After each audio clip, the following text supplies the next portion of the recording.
नमस्कार, DD news के इस बुलेटिन में आप सभी का स्वागत है। मैं हूं निखिल सिंह और आइए देखते हैं खबरों को विस्तार से। संसद के दोनों सदनों में राहुल गांधी के बयान पर माफी मांगने और विपक्ष के कई मुद्दों पर हंगामे को देखते हुए लोकसभा और राज्यसभा को कल सुबह तक के लिए स्थगित करना पड़ा। लोकसभा में संसदीय कार्य मंत्री प्रहलाद जोशी ने राहुल गांधी पर देश और संसद का अपमान करने का आरोप लगाते हुए उनके खिलाफ कार्रवाई करने की मांग की।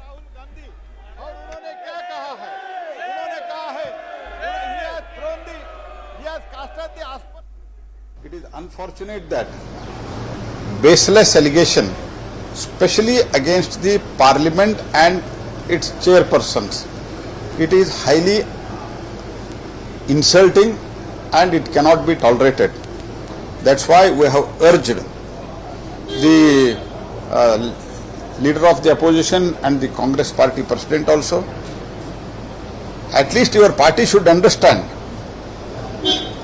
You yourself claim that you are the oldest party of the country and you are trying to insult the country and country's institution and the chairperson, which normally it is not even questioned outside the parliament. You are going outside the country and questioning and also insulting. And it's the fact of the matter is that the enough time is given to all the opposition. And also I would like to add one more comment what he has made against the parliament and the system. MPs were being arrested from outside the parliament. When it has happened, where it has happened. This is such an untruth and this is again insult and it is directly allegation on the chairpersons. That's why we once again demand apology from the Mr. Rahul Gandhi and its party. उधर राज्यसभा में भी हंगामे की स्थिति बनी रही, जिसके चलते राज्यसभा के सभापति को सदन को कल तक के लिए स्थगित करना पड़ा। सभापति जगदीप धनखड़ ने सदस्यों से सदन में शांति बनाए रखने की अपील की, लेकिन हंगामा कर रहे सदस्यों ने उनकी अपील को भी अनसुना कर दिया। If in this house we do not express, where will we express? Honorable leader of the opposition wanted to say something. He should be heard in rapt attention. I would urge everyone to observe order and listen to.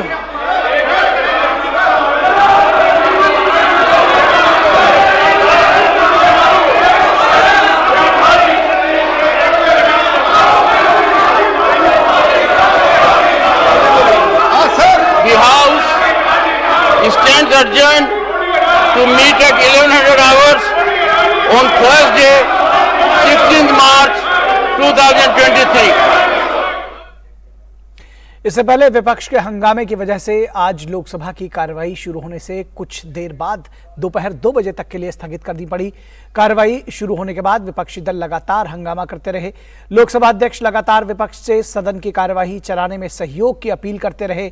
Lok Sabha अध्यक्ष ने विपक्ष के सांसदों को वापस अपनी seat पर जाने की चेतावनी भी दी, लेकिन हंगामा नहीं रुकने की वजह से आखिरकार सदन को 2 बजे तक के लिए पहले स्थगित करना पड़ा।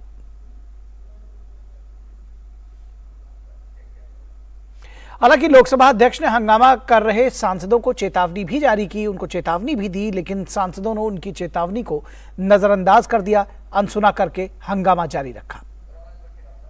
ये इस तरीके से तख्तियां लाना उचित नहीं है। मैं आपको फिर आग्रह कर रहा हूं, चेतावनी दे रहा हूं, ये सदन तख्तियां लाने के लिए नहीं है। ये सदन चर्चा मुद्दे के लिए है। आप अपनी अपनी सीट पर जाइए, मैं आपको पर्याप्त समय पर्याप्त मौका दूंगा। आज सुबह उच्च सदन में भी राहुल गांधी के बयान पर हंगामा वैसा ही रहा। राज्यसभा की कार्यवाही जैसे ही शुरू हुई, हंगामे की वजह से उसे दोपहर 2 बजे तक स्थगित करना पड़ा। सदन की कार्यवाही शुरू होते ही सत्ता पक्ष के सांसदों ने राहुल गांधी माफी मांगे के नारे लगाए। वहीं विपक्ष के सांसदों द्वारा भी सरकार के खिलाफ नारेबाजी की गई।